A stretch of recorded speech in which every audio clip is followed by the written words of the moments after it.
Nifty 50 तो सबको पता है, इंडिया के टॉप 50 बड़े कंपनीज का एक ग्रुप। लेकिन एक ही निफ्टी 50 फंड के दो अलग अलग प्राइस क्यों होते हैं, इसको डिकोड करते हैं। हे अग्रिका, एक डाउट है यार मुझे। हाँ बोलना। याद है ना मैंने DSP Nifty 50 index fund direct growth में इन्वेस्ट किया था?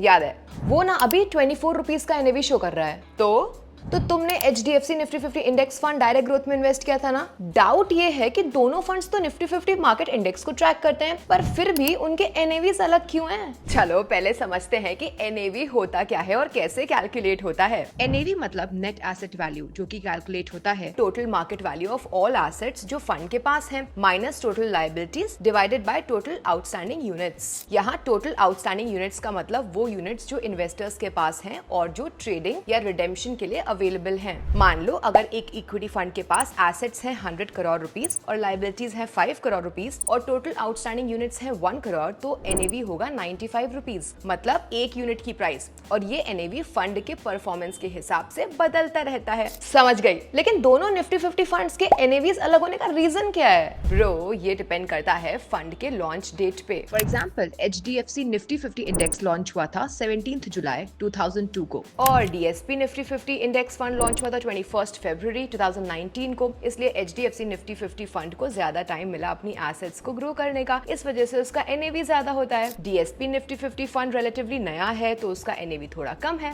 तो क्या इसका मतलब ये हुआ कि जिस फंड का एनएवी ज्यादा है वो बेटर परफॉर्मर है? नहीं, बेटर परफॉर्मर वो ही होता है जो निफ्टी 50 को सबसे अच्छी तरह से ट्रैक करता है। इसलिए तुम ट्रैकिंग एरर और एक्सपेंस रेशियो, जो फंड मैनेज करने का खर्चा होता है, उसको देखकर ही अच्छा परफॉर्मिंग फंड चुन सकते हो। चलो मैं तुम्हें लास्ट 10 ईयर्स में 3 top performing Nifty 50 index funds के नाम बताती हूँ।